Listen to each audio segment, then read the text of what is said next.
ရှုကျမလက်တွေတုံရင်စွာနဲ့စမတ်ဖုန်းမျက်နှာပြင်ကိုစိုက်ကြည့်နေမိတယ်။အဲ့ဒီထဲမှာမြင်နေရတာကကျမရဲ့တဦးလေးသောသားမောင်မျိုးအောင်နဲ့ချွေးမဖြစ်သူတီတာတို့နှစ်ယောက်ဆိုတာသေချာနေပါတယ်။သူတို့နှစ်ယောက်ကျမတို့လင်မယားမရှိခအိမ်ထဲခိုးဝင်ပြီးမိခံတစ်တာကိုဖျက်ဆီးကာပစ္စည်းတွေမှွေနှောက်ရှာဖွေနေတဲ့ဗီဒီယိုဖိုင်တစ်ခုပါ။မြန်ရှာဘွားတို့ရေပူစမ်းကနေမပြန်ခင်အပြီးလုပ်ရမယ်။တီတာရဲ့အေးဆက်ဆက်အတန်ကဗီဒီယိုထဲမှာကြည်လင်ပြတ်သားစွာထွက်ပေါ်နေပါတယ်။သိန်း1200တောင်သိမ်းထားတယ်ဆိုတော့မယုံနိုင်စရာပဲငါလိုချင်နေတဲ့ brand buy တွေအကုန်ဝယ်လို့ရပြီးတီတာကပြောလိုက်တယ်။အဖေနဲ့အမေပတ်စံဆိုတာနောက်ဆုံးတော့ငါတို့ပတ်စံပဲလေကွာမျိုးအောင်ကစိတ်လှုပ်ရှားစွာနဲ့ဗန်စာအုပ်ကိုစုပ်ကိုင်ရင်းပြောလိုက်ပါတယ်။အဲ့ဒီအခိုက်အတန့်ဟာကျမတို့လင်မယားနှစ်ယောက်အနှစ်30ကျော်လုံးပင်ပန်းပန်းနဲ့စုဆောင်းလာခဲ့တဲ့အသက်ကြီးပိုင်းအတွက်အားကိုးစရာငွေသိန်း1200ကိုတခဏအတွင်းအလူရက်ခံလိုက်ရတဲ့အချိန်မှာပဲကိုအောင်မင်းရဲ့သားကကျမတို့ပတ်စံတွေကိုကျမဒူးတွေခွေရိုင်းပြီးကျမ်းပြင်ပေါ်ကိုပုံကျသွားခဲ့တယ်။ဒါပေမဲ့ဒီအဖြစ်အပျက်ကြောင့်အရာအားလုံးကရှင်းလင်းသွားခဲ့ပါပြီ။ကျမရဲ့သားနဲ့ချွေးမရဲ့တကယ်စိတ်သက်အမှန်နဲ့ကျမရှေ့ဆက်ပြီးဘာလုပ်သင့်လဲဆိုတာကိုပေါ့။ကျမနာမည်ကဒေါခင်မျိုးအသက်66နှစ်ပါကျမရဲ့ခင်ပွန်းဦးအောင်မင်းကတော့ကျမနဲ့ရွယ်တူ66နှစ်ပါပဲလွန်ခဲ့တဲ့3နှစ်ကဦးအောင်မင်းတယောက်လေးဖြတ်သွားခဲ့ပြီးနောက်ဆက်တွဲဝေဒနာတွေနည်းနည်းကြံနေခဲ့ပါတယ်။အခုတော့ဆရာဝန်ကအပင်ပန်းမခံဖို့မှားထားတာကြောင့်အလုံးမလုပ်ပဲအိမ်မှာပဲအနားယူနေရပါတယ်။အိမ်ရဲ့စားဝတ်နေရေးကိုကျမရဲ့အသက်ကြီးပိုင်းအလုပ်ကိုင်ရှာဖွေရေးအေဂျင်စီကနေရတဲ့အလုပ်နဲ့ထောက်ပံ့နေရပါတယ်။ဟိုတယ်အခန်းတန့်ရှင်းရေးတို့မင်္ဂလာဆောင်တွေမှာဧည့်ခံကျွေးမွေးတာတို့လိုကာယအားသုံးရတဲ့အလုပ်တွေဖြစ်လို့ပင်ပန်းပေမဲ့ဦးအောင်မင်းရဲ့ဈေးဘိုးနဲ့စားဝတ်နေရေးအတွက်တော့မရှိမဖြစ်ပါပဲ။ခင်မျိုးရဲ့အမြဲတမ်းကျေးဇူးတင်ပါတယ်ကွာခင်ပွန်းဖြစ်သူကပြန်လဲတန်ဆွမ်းရေးလေ့ကျင့်ခန်းကနေပြန်လာတိုင်းကျမကိုကျေးဇူးတင်စကားဆိုလေးရှိပါတယ်။ကျမတို့နှစ်ယောက်ချိုးချံချွေတာစွာနဲ့နေထိုင်ကြပေမဲ့ပျော်ရွှင်ကြပါတယ်။ကျမတို့မှာမျိုးအောင်ဆိုတဲ့အသက်35နှစ်အရွယ်သားတစ်ယောက်ရှိပါတယ်။သူကချွေးမဖြစ်သူတီတာ35နှစ်နဲ့မြေးလေးညီ8နှစ်တို့နဲ့အတူကျမတို့အိမ်ကနေကားနဲ့နာရီဝက်လောက်ဝေးတဲ့တောင်တကုံမြို့နယ်ကအိမ်ယာတစ်ခုမှာနေထိုင်ပါတယ်။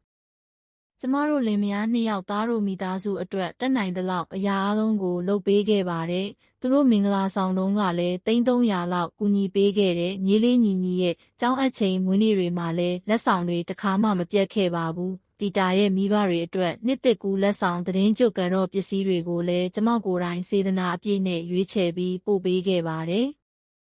ဘွားကိုချစ်တဲ့မြေးလေးညီကကျမကိုတိတ်ချစ်ရှာပါတယ်။စနေတနင်္ဂနွေတွေမှာအလဲလာတိုင်းကျမရဲ့ပေါင်ပေါ်တက်ထိုင်ပြီးပုံမြင်စာအုပ်ဖတ်ခိုင်းလေးရှိပါတယ်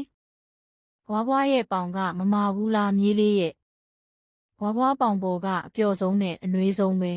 ။မြေးလေးရဲ့အပြုံးကိုမြင်နေရယုံနဲ့ကျမရဲ့ပင်ပန်းမှုတွေအားလုံးလွင့်ပြေသွားရပါတယ်။ဒီကလေးအတွက်ဆိုရင်ဘာမဆိုလုပ်ပေးခြင်းတဲ့စိတ်ကအလိုဖြစ်ပေါ်လာခဲ့ပါတယ်။ဒါပေမဲ့မကြသေးခင်ကစပြီးသားနဲ့ချွေးမရဲ့အခြေအနေတွေကပြောင်းလဲလာခဲ့တယ်။အရင်ကဆိုရင်မိသားစုအကြောင်းအလုပ်အကြောင်းတွေပြောဖို့ဖုန်းဆက်ပေမဲ့အခုနောက်ပိုင်းမှာတော့ပတ်စံအကြောင်းတွေကြီးပဲပြောလာကြတယ်။ကျွန်တော်တို့လည်းစားဝတ်နေရေးကကြက်တဲနေတာအမေမျိုးအောင်ကတက်ပြင်းချရင်ပြောပါတယ်။အိမ်ရေးကြချေးငွေကလေးပညာရေးစရိတ်နဲ့တီတာရဲ့အချိန်ပိုင်းအလုပ်လာစားလေးနဲ့ဘလို့မှမလောက်ဘူး။အေးကွယ်ခက်ခဲမှာပေါ့ပတ်စံမရှိတဲ့အပြင်ညီကျူရှင်စရိတ်ကိုလည်းစဉ်းစားရတော့မယ်။တကယ်ပဲအခုခေတ်မှာအရင်ကထက်ပညာရေးစရိတ်တွေကပိုကြီးလာတယ်လို့ကြားမိပါတယ်။ကျမလည်းသားတို့မိသားစုရဲ့အနာဂတ်အတွက်စိတ်ပူမိပါတယ်။ခင်မွန်းဖြစ်သူဦးအောင်မင်းကလည်းငါတို့လည်းပင်စင်စားဘဝရောက်ရင်သားကိုပဲအားကိုးရမှာပဲလေလို့ပြောရှာပါတယ်။ဟုတ်ပါတယ်။အပြန်အလှန်ပေါ့ကျမကအဲ့ဒီလိုပြန်ဖြေရင်းနဲ့စိတ်ထဲမှာမရှင်းလင်းတဲ့ခံစားချက်လေးတစ်ခုကိုခံစားနေရပါတယ်။မကြသေးခင်ကမျိုးအောင်ဟာညှဉ်းညူတာတွေပဲများပြီးကျေးဇူးတင်စကားတခွန်းမှမပြောတော့ပါဘူး။အစကတည်းကမင်္ဂလာဆောင်စရိတ်သိန်း300ကနေစပြီးကားဝယ်ဖို့ဇယံငွေအိမ်ပြောင်းစရိတ်ညီကျောင်းအပ်ဖို့စရိတ်စုစုပေါင်းသိန်း900ကျော်လောက်ကူညီပေးခဲ့ပြီးပါပြီ။အစပိုင်းတုန်းကတော့အဲ့ဒီလိုကူညီပေးတိုင်းကျေးဇူးတင်ပါတယ်အမေလို့ပြောခဲ့ပေမဲ့ အခုနောက်ပိုင်းမှာတော့ဒါဟာသူ့အတွက်ရသင့်ရထိုက်တဲ့အရာတစ်ခုလို့သဘောထားမျိုးဖြစ်လာပါတယ်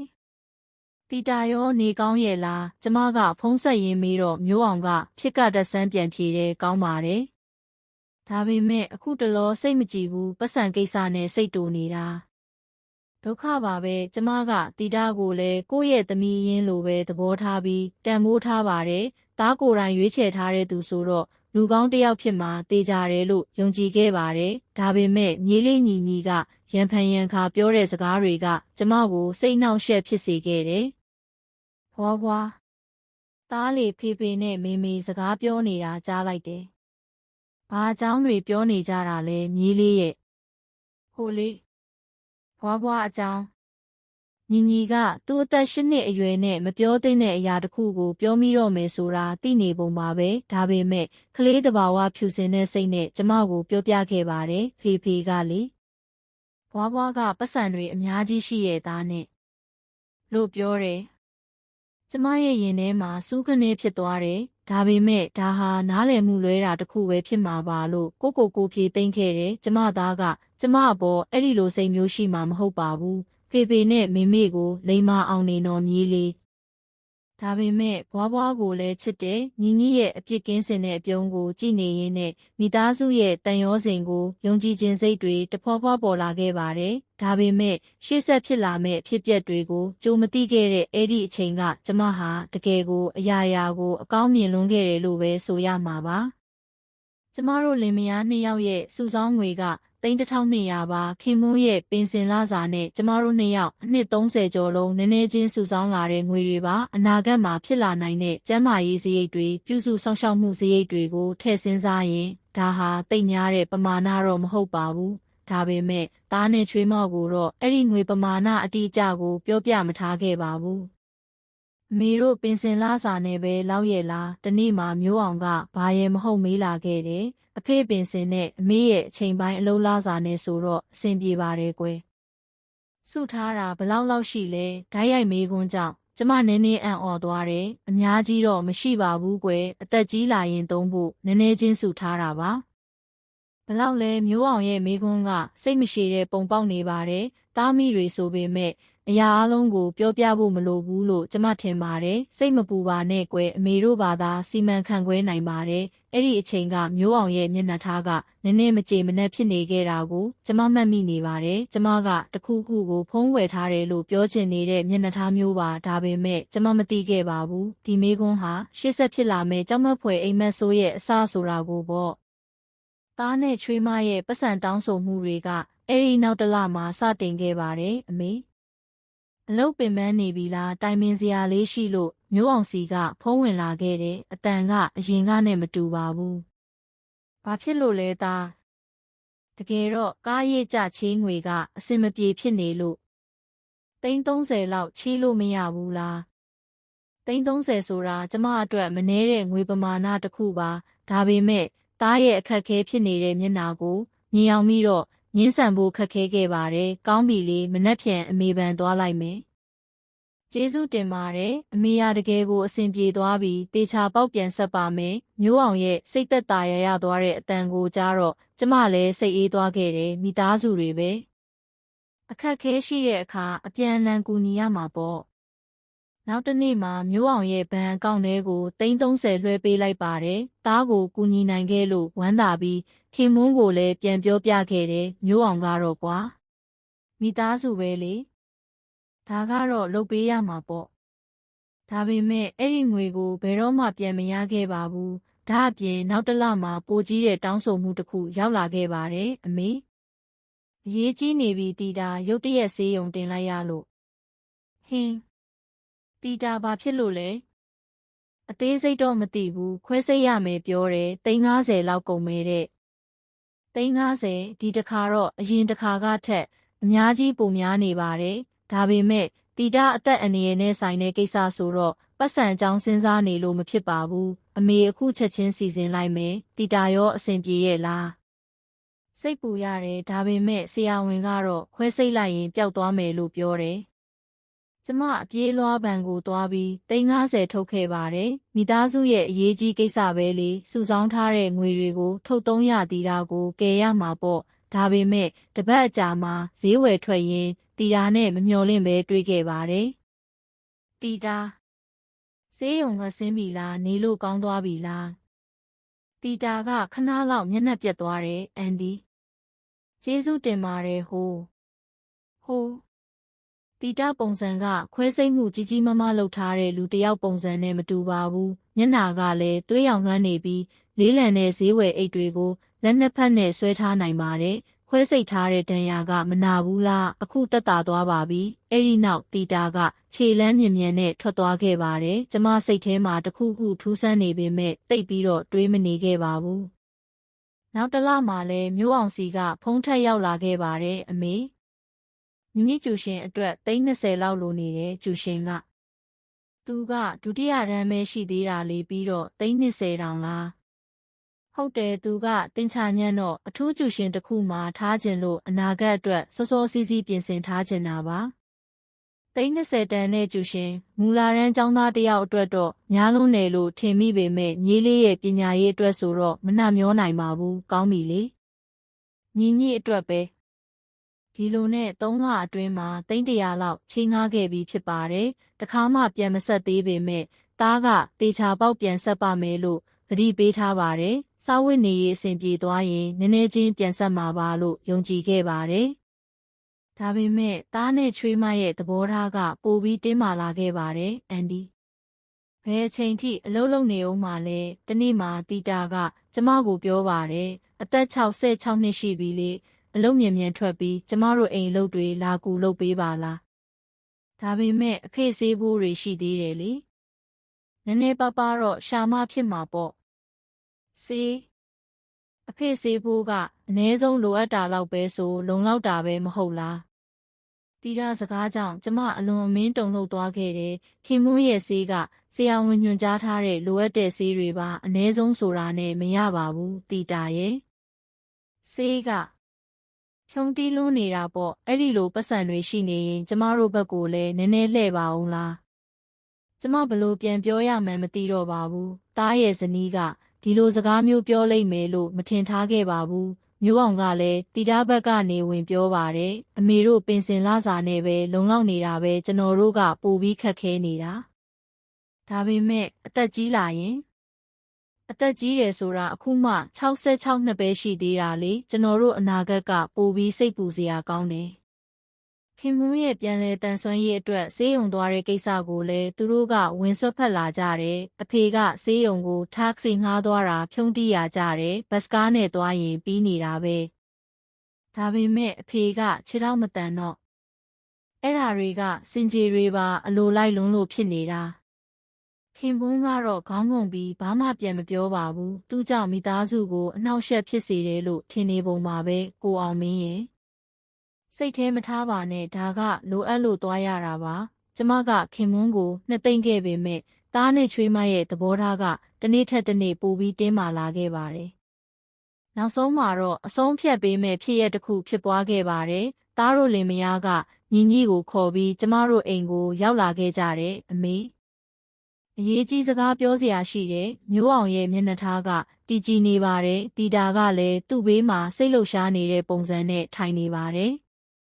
ဘာများလဲကွယ်မေအသက်ကြီးလာရင်အမေကိုကျွန်တော်ပဲကြည့်ရှုစောင့်ရှောက်မှာမို့လို့ဘန်စာအုပ်ကိုကျွန်တော်စီအပ်ထားပါ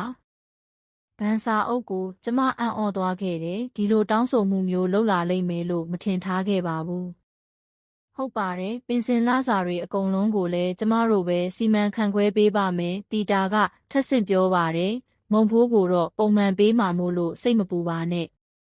ဒါပေမဲ့သူများကိုအပ်ထားရတာနည်းနည်းစိတ်မချဘူးကွယ်ကို့ဘာသာပဲစီမံခန့်ခွဲခြင်းနဲ့ကျမညင်းလိုက်တော့မျိုးအောင်ရဲ့မျက်နှာထားကချက်ချင်းပြောင်းသွားခဲ့တယ်ကျွန်တော်ကိုမယုံဘူးလားမိဘကိုမဆောင်ရှောက်တဲ့သားလို့ပြောချင်တာလားအဲ့ဒီလိုမဟုတ်ပါဘူးကွယ်ရုတ်တရက်ကြီးပြောလာတော့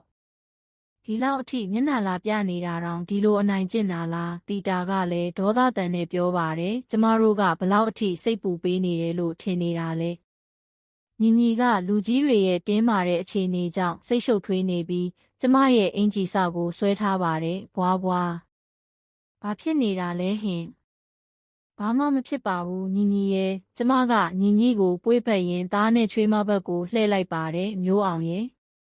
အမေတို့ကကို့ဘာသာနေနိုင်သေးတယ်ကွဗန်စာအုပ်ကိုလည်းကို့ဘာသာပဲစီမံခန့်ခွဲနိုင်ပါတယ်မနိုင်လို့ပြောနေတာပေါ့မျိုးအောင်ကအတန်ကြဲကြဲနဲ့ပြောပါတယ်အသက်ကြီးလာရင်ငွေရေးကြေးရေးစီမံခန့်ခွဲမှုတွေမှာအားနည်းလာတတ်တယ်လို့ကြားဘူးတယ်အမေအတွက်စေတနာနဲ့ပြောနေတာပါအဲ့ဒီနေ့မှာတော့သူတို့လက်လျှော့ပြီးပြန်သွားခဲ့ကြပေမဲ့တင်းမာတဲ့အငွေအသက်တွေကတော့ကြံနေခဲ့ပါတယ်ညီညီကလည်းနောက်ဆုံးအချိန်ထိစိတ်ရှုပ်ထွေးနေတဲ့မျက်နှာနဲ့ပြန်သွားခဲ့ပါတယ်ကိုအောင်မင်းရေကျမတို့အဲ့ဒီညမှာကျမခင်ပွန်းနဲ့တိုင်ပင်ခဲ့ပါတယ်မဟုတ်ဘူးခင်မျိုးလောက်တာမှန်နဲ့ကိုပတ်စံကိုစီမံခန့်ခွဲတာကဖြစ်တဲ့အရာပဲဒါပေမဲ့ခင်ပွန်းရဲ့အတန်မှာယုံကြည်မှုအပြည့်မရှိတာကိုခံစားမိပါတယ်။တားရဲ့ဖိအားပေးမှုကြောင့်သူလည်းစိတ်တက်ကြနေခဲ့တာပါ။ရက်အနှဲငယ်အကြာမှာညီညီစီကမမျှော်လင့်တဲ့စကားတစ်ခုကိုကြားခဲ့ရပါတယ်ဘွားဘွား။ဖေဖေနဲ့မေမေကဘွားဘွားကကတ်ဆေးနေတယ်လို့ပြောတယ်။ကျမရဲ့ရင်ထဲမှာနာကျင်သွားခဲ့ပါတယ်။8 နှစ်အရွယ်ကလေးတစ်ယောက်ကိုဒီလိုစကားမျိုးပြောရတာကျွန်တော်ကဘွားဘွားကိုချစ်ပါတယ်ညီညီကဖြူစင်ရှာပါတယ်ဒါပေမဲ့သူ့မိဘတွေစီကဒီလိုစကားတွေကြားနေရတော့သူလဲစိတ်ရှုပ်ထွေးနေမှာပေါ့ဒါအပြင်မျိုးအောင်ကညီညီကိုတုံးပြီးကျမကိုအပြစ်တင်လာခဲ့ပါတယ်အမေညီညီကဘွားဘွားကသူ့အပေါ်အေးဆက်တယ်ဆိုပြီးငိုနေတယ်ညီညီကအဲ့ဒီလိုပြောမှာမဟုတ်ပါဘူးကလေးတွေကရိုးသားတယ်လေအမေရဲ့သဘောထားကအေးဆက်နေတော့ညီညီလဲခံစားမိမှာပေါ့တကယ်တော့ညီညီကကျမကိုတိတ်ချစ်ရှာပါတယ်တားရဲ့စကားကလိန်ညာနေမှန်းထင်ရှားပါတယ်ဒါပေမဲ့တနေရာမှာတော့ကျမကိုယ်တိုင်လဲတန်တရားဝင်နေမိတာအမှန်ပါပဲကျမမားနေတာလားတားနဲ့ချွေးမအတွက်ဆိုရင်ဗန်စာအုပ်ကိုအလိုက်တင်သလားဒါပေမဲ့ဒါဟာမိသားစုရဲ့မေတ္တာမဟုတ်ဘူးတခုခုတော့လွဲနေပြီးစိတ်ထဲမှာတော့တန်တရားတွေကတဖြည်းဖြည်းကြီးထွားလာခဲ့ပါတယ်အဲ့ဒီအချိန်မှာခင်ပွန်းကအကြံတစ်ခုပေးခဲ့တယ်ခင်မျိုးတခါတလေတော့လဲအပန်းဖြေထွက်တဲ့နေကွာဒါပေမဲ့မျိုးအောင်တို့ကအပိုသုံးမလုံးနဲ့ဆိုငါတို့လည်းဘဝကိုပျော်မွေ့ခွင့်ရှိတာပဲခင်မွန်းရဲ့စကားကြောင့်ကျမလည်းစိတ်ပြောင်းသွားခဲ့တယ်ဟုတ်ပါတယ်ကျမတို့မှလည်းပျော်ရွှင်ခွင့်ရှိပါတယ်အနီးနားကတရက်ခီးရေပူစမ်းခီးစဉ်လေးဘလို့လဲတယောက်ကို3000ကျပ်တန်ခီးစဉ်လေးရှိတယ်ဒါဆိုရင်တော့ကောင်းတာပေါ့ကျမကအချိန်တော်ကြာမှခင်မွန်းနဲ့2 ယောက်တည်းအပြင်ထွက်ဖို့ဆုံးဖြတ်လိုက်ပါတယ်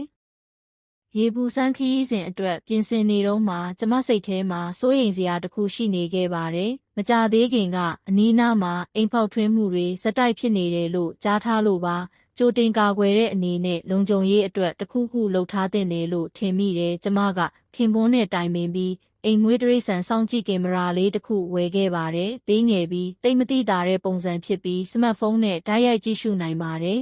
။ဒီလိုဟာလေးနဲ့အဆင်ပြေပါမလား။မရှိတာထက်တော့တော်သေးတာပေါ့။ဧကန်ကစင်ပေါ်မှာမတိမတာလေးတက်ဆင်ထားလိုက်ပါတယ်။ဒီကင်မရာလေးကနောက်တစ်ချိန်မှာအရေးကြီးတဲ့သက်သေတစ်ခုဖြစ်လာလိမ့်မယ်လို့အဲ့ဒီအချိန်ကမထင်ထားခဲ့ပါဘူး။ဗန်စာအုပ်နဲ့တစိမ့်တုံးကိုတော့အိတ်ခမ်းထဲကမီးခံတစ်တာထဲမှာအမြဲတမ်းသိမ်းထားပါတယ်။လက်ငင်းငွေ330လောက်ကိုလည်းအတူထည့်ထားပါတယ်။မျိုးအောင်ကိုဖုန်းဆက်လိုက်အောင်မယ်။ကျမကသားစီကိုဖုန်းဆက်လိုက်ပါတယ်မျိုးအောင်။မနှက်ဖြန်အဖေနဲ့တရက်ခီးရေပူစမ်းသွားမလို့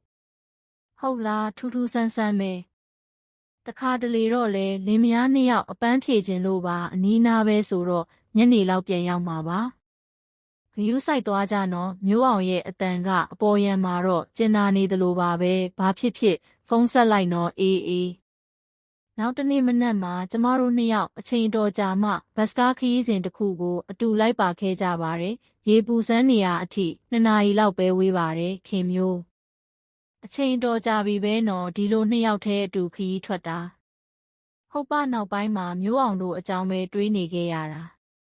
ဘတ်စကားပေါ်မှာခင်ပွန်းနဲ့စကားဆက်မြည်ပြောနေရင်စိတ်တွေပေါ်ပါလာခဲ့ပါတယ်။သားနဲ့ချွေးမအကြောင်းကိုမေ့ပြီးလင်မယား2 ယောက်ရဲ့အချိန်ကိုပျော်ရွှင်စွာကုန်ဆုံးနိုင်ခဲ့ပါတယ်။ရေပူစမ်းကိုရောက်တော့ခင်ပွန်းရဲ့ကျန်းမာရေးအခြေအနေကလည်းကောင်းမွန်နေပါတယ်။ကျမတို့ကတီးတန့်ခန်းငှားထားတာကြောင့် အချိန်တော်ကြာမှနှစ်ယောက်တည်းအတူရေစိမ်ဖြစ်ခဲ့ကြတယ်။ဒီရေပူစမ်းကကျန်းမာရေးအတွက်ကောင်းမဲ့ပုံပဲ။လေဖြတ်တာအတွက်ပြန်လည်တန်ဆွမ်းရေးကိုလည်းအထောက်အကူပြုနိုင်မှာပဲ။ရေပူစမ်းမှာစိန်ရင်ကျမတို့နှစ်ယောက်တိတ်ဆိတ်စွာစကားပြောရင်းပျော်ရွှင်ခဲ့ကြပါတယ်ခင်မျိုး။အမြဲတမ်းကျေးဇူးတင်ပါတယ်။ဘာဖြစ်လို့ရုတ်တရက်ကြီးကိုနေမကောင်းဖြစ်ပြီးကလေးကအရာအလုံးကမင်းပေါ်မှာပဲဝင်ထုတ်ဝင်ပိုးဖြစ်နေခဲ့လို့ပါလင်မယားတွေပဲလေဒါကတော့ဖြစ်တင်တာပေါ့ဒါပေမဲ့တားရဲ့ကိစ္စကိုလည်းမင်းတယောက်တည်းကိုပဲလွှဲထားခဲ့ရတယ်ခင်မွန်းကအားနာတဲ့အတန်နဲ့ပြောပါတယ်တားရဲ့ကိစ္စကတနေ့ကျရင်ဖြေရှင်းနိုင်မှာပါအခုတော့ကျမတို့နှစ်ယောက်ရဲ့အချိန်ကိုပဲပျော်ရွှင်စွာကုန်ဆုံးကြရအောင်နေ့လယ်စာထမင်းဘူးကလည်းအရသာရှိပြီးအချိန်တော်ကြာမှလင်မယားနှစ်ယောက်အေးအေးဆေးဆေးအချိန်ဖြုံးနိုင်ခဲ့ကြပါတယ်။တခါတလေတော့လေဒီလိုလေးစိန်ခံရတာကောင်းတာပဲဘေးနားမှာထိုင်နေတဲ့ရွယ်တူလင်မယားတစ်စုံနဲ့စကားပြောရင်ကျမတို့လည်းတာမန်ပျော်ရွှင်တဲ့အသက်ကြီးပိုင်းလင်မယားတစ်စုံပါလားလို့ခံစားမိပါတယ်။ကလေးတွေရောရှိလား35နှစ်အရွယ်သားတစ်ယောက်ရှိပါတယ်။ကောင်းတာပေါ့အားကိုးရမှာပဲ။ကျမကရှုပ်ထွေးတဲ့စိတ်နဲ့ပြုံးပြလိုက်ပါတယ်အားကိုးရရင်တော့ကောင်းမှာပေါ့ညနေ4 နာရီလောက်မှပြန်ဖို့အတွက်ဘတ်စကားပေါ်တက်ခဲ့ကြပါတယ်ခင်မွန်းကလည်းစိတ်ကျေနပ်နေပါတယ်နောက်တစ်ခါထပ်လာကြရအောင်ကောင်းပါပြီနောက်တစ်ခါနှစ်ယောက်တည်းလင်မယားနှစ်ယောက်ရဲ့တန်ရောစဉ်ကိုပြန်လဲအတည်ပြုနိုင်ခဲ့တဲ့အလွန်အမင်းပြည့်စုံတဲ့တနေ့တာပါပဲ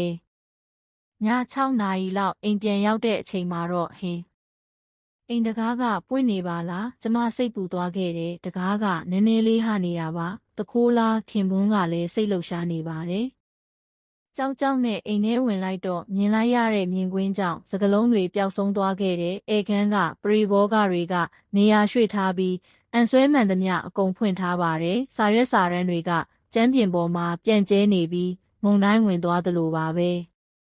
အိတ်ခမ်းကလည်းအဲ့ဒီအတိုင်းပါပဲဘီရိုထဲကပစ္စည်းတွေပြန့်ကျဲနေပြီးအဝတ်စားတွေကကျမ်းပြင်ပေါ်မှာပစ်ချထားပါတယ်ဖျားစင်ကိုလည်းငွေနှောက်ထားပြီးကွယ်လွန်သွားတဲ့မိခင်ရဲ့ဖျားစင်ဘေးပတ်လည်ကိုလည်းရှာဖွေထားတဲ့ပုံပါပဲခင်မျိုးပတ်စံတွေခင်မွန်းကတုံရင်နဲ့အတန်နဲ့ပြောပါတယ်ကျမကအမြန်အိတ်ခမ်းထဲကမိခံတစ်တာကိုစစ်ဆေးလိုက်ပါတယ်ဖြက်စီးခံထားရတယ်မိခံတစ်တာကကရိယာတစ်ခုခုနဲ့အတင်းဖွင့်ထားပုံရပြီးအတွင်းထဲမှာဘာမှမရှိတော့ပါဘူးဗန်စာအုပ်တစ်စိတ်တုံးလက်ငင်းငွေ330အကုန်ခိုးခံလိုက်ရပါတယ်ကိုအောင်မင်းရဲ့နာရီရောပဲခင်ပွန်းကသူ့အဖေစီကနေအမွေရထားတဲ့လက်ပတ်နာရီလဲပျောက်နေပါတယ်ဒါအပြင်ကျမတို့ရဲ့မင်္ဂလာနှစ်ပတ်လဲဆွဲကြိုးလဲမရှိတော့ပါဘူးရဲကိုဖုံးဆက်ရမယ်ဒါပေမဲ့အဲ့ဒီမတိုင်ခင်စစ်ဆေးကျင်တာတခုရှိနေခဲ့ပါတယ်ကျမကစမတ်ဖုန်းနဲ့ဘဏ်လက်ကျန်ငွေကိုစစ်ဆေးလိုက်ပါတယ်3200လုံးထုတ်သွားပြီဒီနေ့နေ့လယ်2 နာရီမှာတခါတည်းအကုန်ထုတ်သွားခဲ့တာပါကျမတို့ရေပူစမ်းမှာအနားယူနေတဲ့အချိန်ပေါ့ဘသူကလျှို့ဝှက်နံပါတ်ကိုကျမအလွန်အမင်းတုန်လှုပ်သွားခဲ့တယ်ဗန်စာအုပ်နဲ့တစိမ့်တုံးတင်မကဘူးလျှို့ဝှက်နံပါတ်အထိပါသိနေတယ်ဆိုတော့ဒါပေမဲ့ကျမရဲ့လျှို့ဝှက်နံပါတ်ကိုသိတဲ့သူကအလွန်နှဲပါတယ်ခင်ပွန်းနဲ့မျိုးအောင်စီကိုဖုံးဆက်ကြည့်လိုက်မယ်ကျမကတုံရင်တဲ့လက်တွေနဲ့သားစီကိုဖုံးဆက်လိုက်ပါတယ်မျိုးအောင်ဒုက္ခရောက်နေပြီးအိမ်ကိုတခိုးဝင်သွားတယ်မေဒဏ်ရာရောရသွားသေးလားမျိုးအောင်ရဲ့အတန်ကအံ့ဩနေသလိုပါပဲဒဏ်ရာတော့မရဘူးဒါပေမဲ့အိမ်ထဲမှာအကုန်ရှုပ်ပွားနေပြီးဗန်စာအုပ်ထဲက3200လုံးပါသွားတယ်ဒါတော့ခတ်တာပဲဒါပေမဲ့အခုတလောဒီနားတစ်ဝိုက်မှာလဲလုံခြုံရေးမကောင်းဘူးလေမင်းတို့ဒီနေ့ဘာလုပ်နေကြလဲကျမရဲ့မေးခွန်းကြောင့်မျိုးအောင်ရဲ့အတန်ကပြောင်းသွားခဲ့တယ်ကျွန်တော်တို့ကိုတန်တရားဝင်နေတာလားအဲ့ဒီလိုမဟုတ်ပါဘူးဆိုးလိုက်တာအမေကကျွန်တော်တို့ကိုတခိုးလို့ပြောချင်နေတာလားဟုံးတစ်ဖက်ကနေတီတာအတန်ကိုလည်းကြားနေရပါတယ်အန်ဒီကျမတို့ကိုတန်တရားဝင်တာတော့လွန်ပါတယ်ကျမတို့ကအန်တီကိုဘလောက်စိတ်ပူနေတယ်လို့ထင်နေတာလဲအဲ့ဒီလိုမဟုတ်ပါဘူးကွယ်ဒါဆိုဘာလဲမိဘကိုမဆောင်ရှောက်တဲ့သားလို့ဆက်ဆံတာလားမျိုးအောင်ရဲ့အော်တန်ကြောင့်ကျမဖုန်းကိုချလိုက်မိပါတယ်ကိုအောင်မင်းရဲ့သားတို့ကအဲ့ဒီလောက်တောင်ဒေါသထွက်နေတယ်ဆိုတော့မဟုတ်တော့ပါဘူးနော်ခင်မွန်းကလည်းစိတ်ရှုပ်ထွေးနေပါတယ်သားကိုတန်တရားမဝင်ခြင်းပေမဲ့အခြေအနေကအဲ့ဒီလိုဖြစ်နေပါတယ် အဲ့ဒီအချိန်မှာကျမကစောင့်ကြည့်ကင်မရာအကြောင်းကိုရုတ်တရက်သတိရလိုက်ပါတယ်ကိုအောင်မင်းကင်မရာကိုစစ်ဆေးကြည့်ရအောင်စမတ်ဖုန်းနဲ့ဗီဒီယိုဖိုင်ကိုပြန်ဖွင့်ကြည့်လိုက်တော့အဲ့ဒီထဲမှာမယုံနိုင်စရာမြင်ကွင်းတစ်ခုကိုတွေ့လိုက်ရပါတယ်နေ့လယ်တနာရီမှာအိမ်တကားပွင့်လာပြီးလူ2ယောက်ဝင်လာခဲ့ပါတယ်မျက်နှာကိုရှင်းရှင်းလင်းလင်းမြင်နေရပါတယ်မျိုးအောင်နဲ့တီတာပါမဟုတ်ဘူးကျမမျက်နှာပြင်ကိုစိုက်ကြည့်နေမိတယ်သားနဲ့ချွေးမကကျမတို့အိမ်ထဲကိုခိုးဝင်နေတာပါမြန်ရှာဘွားဘွားတို့ရေဘူးစမ်းကနေမပြန်ခင်အပြီးလို့ရမယ်တီရအတန်ကရှင်းရှင်းလင်းလင်းထွက်ပေါ်နေပါတယ်မိခံတစ်တာကဒီမှာပဲမျိုးအောင်ကကရိယာတစ်ခုကိုကင်ပြီးမိခံတစ်တာစီကိုသွားပါတယ်ဒီလိုနေရာမှာဝတ်ထားတာကိုမိခံတစ်တာကိုဖျက်ဆီးရင်သူတို့2ယောက်စကားဆက်ပြောနေကြပါတယ်ဗန်စာအုပ်နဲ့တစိမ့်တုံးတွေ့ပြီးလျှို့ဝှက်နံပါတ်ကငါမွေးနေပဲ1200တောင်တင်ထားတယ်ဆိုတော့မယုံနိုင်စရာပဲငါလိုချင်နေတဲ့ brand bag တွေအကုန်ဝယ်လို့ရပြီးတီတာကဝမ်းသာအားရပြောနေတဲ့အတန်ကိုကြားနေရပါတယ်အကုန်ထုတ်ပြီးချက်ချင်းသုံးပစ်မယ်မျိုးအောင်ကစိတ်လှုပ်ရှားနေပါတယ်နောက်ဆုံးတော့ရပြီးအဖေနဲ့အမေပတ်စံဆိုတာနောက်ဆုံးတော့ငါတို့ပတ်စံပဲလေကွာဟုတ်တယ်ဒီလောက်အထိမျက်နှာလာပြပေးနေတာပဲရတဲ့နာပေါ့သူတို့2ယောက်နာရီဝက်လောက်အကြာမှာအိမ်ကနေထွက်သွားခဲ့ကြတယ်ဘာမှမဖြစ်ခဲ့သလိုပါပဲ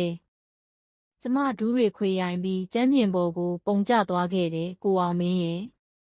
မျိုးအောင်ကတကယ်ပဲခင်မွန်းကလည်းအလွန်မင်းတုန်လှုပ်နေပါတယ်ကျမတို့ရဲ့သားကကျမတို့ပတ်စံတွေကိုခိုးယူသွားတယ်ဆိုတာဒါပေမဲ့တက်တေကရှင်းလင်းနေပါတယ်ဗီဒီယိုဖိုင်ထဲမှာပြစ်မှုကျူးလွန်ခဲ့တဲ့အဖြစ်အပျက်တွေအကုန်လုံးမှတ်တမ်းတင်ထားပါတယ်လျှို့ဝှက်နံပါတ်ကလည်းမျိုးအောင်ရဲ့ငွေနေ့အမှန်ပါပဲမိသားစုဝင်တွေပဲသိတဲ့နံပါတ်တစ်ခုပါရဲစခန်းသွားကြရအောင်ကျမဆုံးဖြတ်ချက်ချလိုက်ပါတယ်သားဖြစ်နေပါစေပြစ်မှုကတော့ပြစ်မှုပါပဲ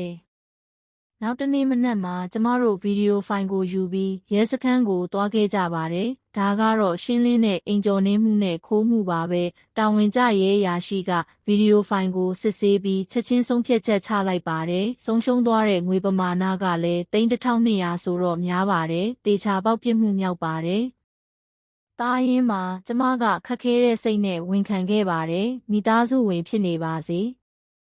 ပြစ်မှုကတော့ပြစ်မှုပါပဲယုံကြည်မှုကိုအလွဲသုံးစားလုပ်သွားတာဖြစ်လို့ပိုပြီးဆိုးရွားတယ်လို့တောင်ဆိုနိုင်ပါတယ်ရဲအရာရှိကစာနာတဲ့လေတံနဲ့ပြောပေမဲ့တရားဥပဒေအတိုင်းပဲအရေးယူဆောင်ရွက်သွားမယ်လို့ရှင်းပြခဲ့ပါတယ်ချက်ချင်းပဲဖမ်းဝရမ်းထုတ်ဖို့တောင်းဆိုပါမယ်တက်တေကရှင်းလင်းနေတော့မနှက်ဖြန်လောက်ဆိုရင်အရေးယူဆောင်ရွက်နိုင်ပါပြီ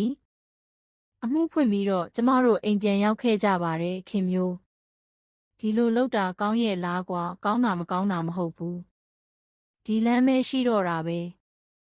ကျမရဲ့စိတ်ထဲမှာရှုပ်ထွေးနေခဲ့ပါတယ်ချစ်ရတဲ့သားကိုရဲလက်ထဲအပ်လိုက်ရတာမိဘတယောက်အနေနဲ့မှန်ကန်တဲ့လုပ်ရက်လားဒါပေမဲ့သူတို့လုပ်ခဲ့တဲ့အရာကခွင့်လွှတ်နိုင်စရာမဟုတ်ပါဘူးအဲ့ဒီညမှာတီတာစီကဖုန်းဝင်လာခဲ့ပါတယ်အန်ဒီအလုပ်ပင်ပန်းနေပြီလားမနေ့ကကိစ္စဘလို့ဖြစ်သွားလဲဘာမှမသိတဲ့ပုံစံနဲ့မနေ့ကတခိုးမှုအကြောင်းကိုမေးလာပါတယ်ရဲကိုတိုင်ထားတယ်ဟုတ်လားတရားခံကိုမြန်ဖမ်းမိရင်ကောင်းမှာပဲတခြားသူတယောက်ရဲ့ကိစ္စလိုမျိုးပြောနေပါတယ်ဒီလောက်အထိလိန်ညာနိုင်တာကိုအံ့ဩမိပါတယ်တီတာမင်းတို့မနေ့ကဘာလုပ်နေကြလဲကျမတို့လားအိမ်မှာပဲရှိနေတာလေဘာဖြစ်လို့လဲကျမဖုန်းကိုချလိုက်ပါတယ်နောက်ဆုံးအချိန်ထိလိန်ညာသွားဖို့စဉ်းစားထားပုံပါပဲဒါပေမဲ့အရာအလုံးကိုသိနေပါပြီမနှက်ဖြန်မနှက်မှာတော့သူတို့အမှန်တရားကိုသိနောက်တနေ့မနက်9နာရီမှာကျမကရဲအရာရှိတွေနဲ့အတူသားတို့အိမ်ကိုသွားခဲ့ကြပါတယ်သားနဲ့ချွေးမကိုဖမ်းဆီးတော့မယ်ဒီလိုတွေးလိုက်တော့ရင်ထဲမှာနာကျင်မိပါတယ်ဒါပေမဲ့ဒါဟာလိုအပ်တဲ့လုပ်ရက်တစ်ခုပါသူတို့ကိုသူတို့ရဲ့အပြစ်ကဘလောက်ကြီးမားတယ်ဆိုတာသိစေရပါမယ်ဒေါခင်မျိုးရဲ့သားကိုမျိုးအောင်လားရဲစခန်းကပါအိမ်ကျော်နေမှုနဲ့ခိုးမှုတန်တရားနဲ့မေးစရာရှိလို့ပါရဲအရာရှိကအင်တာကွန်းကိုနှိပ်လိုက်ပါတယ်ခဏအကြာမှာစိုးရိမ်တကြီးအတန်တစ်ခုထွက်လာပါတယ်ရဲဘာကိစ္စရှိလို့လဲအသေးစိတ်ကိုတော့တွေးမှပဲပြောပြပါမယ်တကားဖွင့်ပေးပါမိနစ်အနည်းငယ်အကြာမှာမျိုးအောင်ကတကားဝမှာပေါ်လာခဲ့ပါတယ်ညအိတ်ဝတ်စုံနဲ့ဖြစ်ပြီးစိတ်လှုပ်ရှားနေတာသိတာပါတယ်ဘာဖြစ်လို့လဲကိုမျိုးအောင် မနေ့ကနေ့လယ်တနာရီလောက်ကခမားရဲ့လုပ်ရက်တွေအကြောင်းကိုမေးမြန်းစရာရှိလို့ပါရဲအရာရှိကမှတ်စုစာအုပ်ကိုဖွင့်ရင်းရှင်းပြပါတယ်အဲ့ဒီအချိန်မှာတီတာကလည်းကျမစီကိုအပြေးလွှာဖုန်းဆက်လာခဲ့ပါတယ်အန်ဒီဘာလုပ်လိုက်တာလဲဘာဖြစ်လို့ရဲတွေရောက်နေတာလဲဖုန်းတစ်ဖက်ကနေတီတာရဲ့တုန်လှုပ်နေတဲ့အတန်ကိုကြားနေရပါတယ်မင်းတို့ဘာလုပ်ခဲ့လဲဆိုတာကောင်းကောင်းသိနေပါတယ်ဘာကိုပြောတာလဲကျမတို့ဘာမှမလုပ်ထားဘူးမနေ့ကငါတို့မရှိတော့အိမ်ထဲဝင်ပြီးပတ်စံတွေခိုးသွားတယ်လေအဲ့ဒီလိုမလုပ်ပါဘူးတီတာကအတင်းကြီးဆန်နေပေမဲ့တက်တေတွေကအကုန်ရှိနေပါပြီဒီဘက်မှာတော့ရဲအရာရှိကမျိုးအောင်ကိုဆက်ပြီးရှင်းပြနေပါတယ်နင့်နာသူရဲ့အိမ်မှာတက်ဆင်ထားတဲ့လုံခြုံရေးကင်မရာမှာခမားတို့ရဲ့ပြစ်မှုကျူးလွန်ခဲ့တဲ့ပုံတွေမှတ်တမ်းတင်ထားပါတယ်လုံခြုံရေးကင်မရာမျိုးအောင်ရဲ့မျက်နှာကဖြူလျှော့သွားခဲ့တယ်ကင်မရာရှိနေတာကိုသူတို့မသိခဲ့ပါဘူးအိမ်ကျော်နင်းမှုနဲ့ခိုးမှုပြစ်ဒဏ်နဲ့ဖမ်းဆီးပါတယ်ရဲအရာရှိကလက်ထိတ်ကိုထုတ်လိုက်တဲ့အချိန်မှာမျိုးအောင်ကမျက်နှာပြောင်တိုက်လာခဲ့တယ်မိဘပိုက်ဆံပဲလေနောက်ဆုံးတော့ငါပိုက်ဆံဖြစ်လာမှာပဲဟုတ်တယ်ဒီလောက်အထိမျက်နှာလာပြပေးနေတာပဲရတင်တာပေါ့တီတာကလည်းတကားဝကိုထွက်လာပြီးအော်ဟစ်ခဲ့ပါတယ်ခိုးမှုမှာအကြောင်းပြချက်ဆိုတာမရှိပါဘူးရဲအရာရှိကအေးဆေးစွာနဲ့လက်ထိတ်ခတ်လိုက်ပါတယ်အဲ့ဒီအချိန်မှာမျိုးအောင်နဲ့တီတာရဲ့မျက်နှာသားကပြောင်းသွားခဲ့တယ်ခဏလေးမေးခွင့်လွတ်ပေးပါအန်ဒီတောင်းပန်ပါတယ်သူတို့နှစ်ယောက်ရုတ်တရက်သဘောထားပြောင်းပြီးတောင်းပန်လာကြပါတယ်ဒါပေမဲ့နောက်ကျသွားပါပြီစကားပြောပြီးဖြေရှင်းကြရအောင်လေမိသားစုတွေပဲတီတာအတန်ကလုံးဝတုန်လှုပ်နေပါတယ်ဒါပေမဲ့လက်ထိတ်ခတ်ခံလိုက်ရတဲ့မျိုးအောင်ကရဲအရာရှိတွေရဲ့ဆွဲခေါ်မှုနဲ့အတူဖမ်းဆီးခေါ်ဆောင်သွားခံရပါတယ်အိမ်နီးနားချင်းတွေကလည်းအခြေအနေကိုသိပြီးအပြင်ထွက်လာကြပါတယ်သားနဲ့ချွေးမကိုရဲကဖမ်းဆီးသွားတဲ့မြင်ကွင်းကိုလူတော်တော်များများမြင်တွေ့ခဲ့ကြပါတယ်တီတာကိုလည်းတခြားရဲအရာရှိတယောက်ကဖမ်းဆီးခေါ်ဆောင်သွားခဲ့ပါတယ်နောက်ဆုံးအချိန်ထိခွင့်လွတ်ပေးပါလို့အော်ဟစ်နေပေမဲ့ကျမရဲ့စိတ်ကတော့နည်းနည်းလေးမှမလှုပ်ရှားခဲ့ပါဘူးအိမ်ပြန်ရောက်တော့မြေးလေးညီညီအကြောင်းကိုစိတ်ပူမိပါတယ်ဘွားဘွားဖေဖေနဲ့မေမေဘယ်ရောက်သွားတာလဲညီညီကစိတ်ပူတဲ့အတန်နဲ့ဖုန်းဆက်လာခဲ့ပါတယ်ခဏလောက်တော့တွေ့လို့မရသေးဘူးတောင်းပန်ပါတယ်ညီညီရဲ့သားကခလေးဆိုးဖြစ်နေလို့လားမဟုတ်ပါဘူးကွယ်ညီညီကဘာမှမမှားဘူးအဆင်ပြေပါတယ်ညီညီကဘာမှမမှားပါဘူးဒီကလေးတယောက်ကိုတော့ကျမကာကွယ်ပေးရပါမယ်နောက်ပိုင်းစစ်ဆေးမှုတွေအရခိုးယူသွားတဲ့3200တဲက3200ကိုတီတာကbrand ပစ္စည်းတွေဝယ်ယူဖို့သုံးစွဲခဲ့ပြီးဖြစ်တာကိုသိခဲ့ရပါတယ်။ကျန်တဲ့1000နဲ့ဝယ်ယူထားတဲ့ brand ပစ္စည်းတွေယူဆောင်သွားတဲ့တန်ဖိုးကြီးပစ္စည်းတွေအားလုံးကိုပြန်လည်သိမ်းဆည်းရမိခဲ့ပါတယ်။တရားရုံးရဲ့ဆုံးဖြတ်ချက်အရမျိုးအောင်ကထောင်ဒဏ်2နှစ်တီတာကထောင်ဒဏ်1နှစ်နဲ့6လကြာခံခဲ့ရပါတယ်။ငွေပမာဏများပြားပြီးကြိုတင်ကြံစီကျူးလွန်ခဲ့တာဖြစ်လို့ပြစ်ဒဏ်ကြီးလေးခဲ့တာပါ။မျိုးအောင်ကအလုတ်ကနေထုတ်ပယ်ခံခဲ့ရပါတယ်။တီတာကိုလည်းသူ့မိဘတွေကအဆက်အသွယ်ဖြတ်ခဲ့ကြပါတယ်။တိုက်ခန်းကလည်းအိမ်လာခမပေးနိုင်လို့အတင်းအကျပ်ဖယ်ရှားခံခဲ့ရပြီးသူတို့နှစ်ယောက်ရဲ့ဘဝကလုံးဝပျက်စီးသွားခဲ့ပါတယ်။ညီညီကိုတော့ကျမတို့လင်မယားကခေါ်ယူစောင့်ရှောက်ခဲ့ပါတယ်ဘွားဘွား။သားဒီမှာနေလို့ရလားဟင်ရတာပေါ့ကွယ်ညီညီရဲ့အဖိုးနဲ့ဘွားဘွားကညီညီကိုဂရုတစိုက်စောင့်ရှောက်ပေးမှာပါ။ညီညီကအစာပိုင်းမှာစိတ်ရှုပ်ထွေးနေပေမဲ့တဖြည်းဖြည်းနဲ့ကျမတို့နဲ့အတူနေထိုင်ရတာကိုအသားကျလာခဲ့ပါတယ်။တစ်နှစ်အကြာမှာကျမတို့ကတိအတိုင်း3ယောက်အတူတူအဲ့ဒီရေပူစမ်းကိုတွားခဲ့ကြပါတယ်။ဘွားဘွားဒီရေပူစမ်းကတိတ်ကောင်းတာပဲညီညီကပျော်ရွှင်စွာပြောပါတယ်။ဟုတ်ပါနောက်တစ်ခါလဲလာကြရအောင်နော်။ခင်ပွန်းကကျမကိုပြောပါတယ်။မနစ်ကသာအဲ့ဒီလိုမဖြစ်ခဲ့ရင်အခုလိုအေဂျင့်တဲ့ဘဝကိုရမှာမဟုတ်ဘူးနော်သူတို့သာရှိနေရင်အခုထိဖိအားပေးနေဦးမှာပဲဟုတ်ပါတယ်ခက်ခဲတဲ့ဆုံးဖြတ်ချက်တစ်ခုဖြစ်ခဲ့ပေမဲ့မှန်ကန်တဲ့အရာကိုလုပ်ခဲ့တယ်လို့ထင်ပါတယ်ရေပူစမ်းမှာစိန်ရင်ကျမတိတ်ဆိတ်စွာဆူတောင်းခဲ့ပါတယ်ကွယ်လွန်သွားတဲ့မိခင်ရဲ့ဖျားစင်ကိုငွေနောက်ခံခဲ့ရတော့ကတော့ခွင့်မလွတ်နိုင်ခဲ့ပေမဲ့အခုတော့စိတ်တွေအေးချမ်းနေပါပြီ66နှစ်အရွယ်ကိုဘဝကိုကိုယ်တိုင်ကာကွယ်နိုင်တာပဲနော်ဘွားဘွားကတိတ်တော်တာပဲညီညီရဲ့အပြစ်ကင်းစင်တဲ့စကားကြောင့်ကျမပြုံးမိပါတယ် ကျမတို့ကလုံခြုံရေးစနစ်အသစ်တစ်ခုကိုတက်ဆင်ခဲ့ပြီးဗန်စာအုပ်ကိုလည်းဗန်အများကြီးမှာခွဲပြီးအနှံထားခဲ့ပါတယ်။နောက်တစ်ခါတော့မိသားစုဝင်ဆိုပြီးတော့အလွန်အကျွံယုံကြည်တော့မှာမဟုတ်ပါဘူး။အိမ်နီးနားချင်းတွေစီကနေတော့လေးစားတဲ့အတန်တွေကိုကြားရပါတယ်ခင်မျိုး။ဆုံးဖြတ်ချက်ကောင်းတစ်ခုချခဲ့တာပဲမိသားစုဝင်ဖြစ်နေပါစေ။ပြစ်မှုကျူးလွန်သူကတော့ပြစ်မှုကျူးလွန်သူပါပဲတတိရှိတဲ့လုပ်ရက်တစ်ခုပဲ။အချိန်ပိုင်းလောက်ကလုပ်ဖော်ကိုင်ဘက်တွေစီကနေလည်းထောက်ခံမှုတွေရခဲ့ပါတယ်။မိသားစုဆိုပြီးတော့အရာအလုံးကိုခွင့်လွှတ်ပေးနေလို့မဖြစ်ဘူးလေခင်မျိုးကိုအတူယူရမယ်။ညီပညာရေးစရိတ်ကိုတော့တီးတန့်စုဆောင်းထားပါတယ်။ဒီကလေးကိုတော့သူ့မိဘတွေနဲ့မတူပဲပျော်ရွှင်တဲ့ဘဝတစ်ခုကိုပိုင်ဆိုင်စေချင်ပါတယ်ညီ။ဖေဖေနဲ့မေမေကဘလို့မကောင်းတဲ့အရာတွေလုပ်ခဲ့လဲဆိုတာသိလား။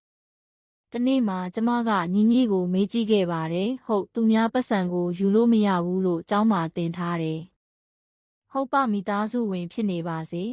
။မကောင်းတဲ့အရာကတော့မကောင်းတာပါပဲ။သားကမကောင်းတာတွေမလုပ်ပါဘူး။လိမ္မာလိုက်တာညီရဲ့ညီကဘွားဘွားကိုဂရုစိုက်ပေးမှလား။ဘွားဘွားကိုတိတ်ချစ်တယ်။ညီရဲ့ဖြူစင်တဲ့စိတ်ကိုကာကွယ်ပေးဖို့ကအခုကျမရဲ့တာဝန်ပါပဲသားနဲ့ချွေးမစီကနေထောင်ကနေစာတွေရောက်လာပေမဲ့ကျမတခါမှပြန်စာမရေးခဲ့ပါဘူးသူတို့တကယ်နောင်တရနေလားဆိုတာကိုစကားလုံးတွေနဲ့ပဲမဆုံးဖြတ်နိုင်လို့ပါခင်မျိုးစာရောက်နေတယ်မဖတ်ချင်ဘူးလွှင့်ပစ်လိုက်ပါခင်ပွန်းကလည်းကျမရဲ့ဆုံးဖြတ်ချက်ကိုထောက်ခံပေးပါတယ်မိသားစုဆိုပြီးတော့ပြစ်မှုကိုခွင့်လွှတ်ပေးလို့မရဘူးဒါဟာဒီတစ်နှစ်အတွင်းမှာတင်ယူခဲ့ရတဲ့အရေးကြီးဆုံးအရာတစ်ခုပါပဲသွေးသားတော်ဆက်မှုကအရေးကြီးတာမှန်ပေမဲ့အဲ့ဒီထက်ပိုအရေးကြီးတာကအချင်းချင်းလေးစားမှုရှိတဲ့စိတ်ပါပဲအသက်ကြီးသူဖြစ်နေပါစေဒီကြီးတဲ့သဘောထားနဲ့ကိုကာကွယ်နိုင်နေပြီးတော့တကယ်မေတ္တာဆိုတာတစ်ခါတလေမှာခက်ခဲတဲ့ဆုံးဖြတ်ချက်တွေချဖို့လဲလိုအပ်တယ်ဆိုတာကို66နှစ်အရွယ်မှာသင်ယူခဲ့ရပါတယ်အသက်အရွယ်နဲ့မဆိုင်ပဲမှန်ကန်တဲ့အရာအတွက်တိုက်ပွဲဝင်ခွင့်ရှိတယ်ကျမကအဲ့ဒီလိုယုံကြည်ပါတယ်ညီနဲ့ခင်မွန်းနဲ့အတူဖြတ်တန်းရတဲ့နေ့ရက်တွေကအရင်ကထက်ပိုပြီးအေးချမ်းပါတယ်ပတ်စံအတွက်စိတ်ပူစရာမလိုပဲတစုံတစ်ယောက်ရဲ့လိန်ညာမှုကိုခံရမှာကိုလည်းစိုးရိမ်စရာမလိုတော့ပါဘူးဒါဟာတကယ်မိသားစုရဲ့မေတ္တာဖြစ်နိုင်ပါတယ်။ဘွားနောက်တနင်္ဂနွေနေ့လဲရေပူစမ်းသွားခြင်းတယ်။ကောင်းသားပဲသွားကြရအောင်။ကျမတို့ရဲ့ဘဝအသစ်ကအခုမှစတင်တာပါပဲ။ဒါပေမဲ့တေချာပေါက်ပြောနိုင်တာကတော့နောက်တစ်ခါဘသူရဲ့အတုံးချမှုကိုမှခံရတော့မှာမဟုတ်ဘူးဆိုတာပါပဲ။ကိုယ့်ရဲ့ဂုဏ်သိက္ခာကိုကိုယ်တိုင်ကာကွယ်မယ်မိသားစုနာမည်ကိုအတုံးချပြီးလိန်ညာမှုတွေကိုတွန်းလှန်မယ်ဒါဟာကျမရဲ့ဘဝနေထိုင်မှုပုံစံအသစ်ပါပဲပြီးတော့အရေးကြီးဆုံးကတော့ကျမကိုတကယ်ချစ်တဲ့သူကိုခွဲခြားသိမြင်နိုင်ဖို့ပါပဲညီလိုဖြူစင်တဲ့စိတ်နဲ့ကျမကိုချစ်တဲ့သူကတကယ်မိသားစုဖြစ်နိုင်ပါတယ်နောက်ဆုံးမှာတော့ညီကိုလူကြီးတစ်ယောက်ဖြစ်အောင်ပြုစုပျိုးထောင်ပေးဖို့ဆိုတဲ့တာဝန်အသစ်တစ်ခုကျမမှာရှိလာခဲ့ပါတယ်68နှစ်အရွယ်ကနေစတင်မဲ့စိန်ခေါ်မှုအသစ်တစ်ခုရဲ့အစပါပဲဒီဇလန်းလေးကအလားတူအခြေအနေတွေနဲ့ကြုံတွေ့နေရတဲ့သူတွေအတွက်အထောက်အကူဖြစ်မယ်လို့မျှော်လင့်ပါတယ်အသက်ကြီးလာပါစေကိုဘွားကကိုယ့်အတွက်ပါပဲပတ်ဝန်းကျင်ရဲ့လွှမ်းမိုးမှုတွေကို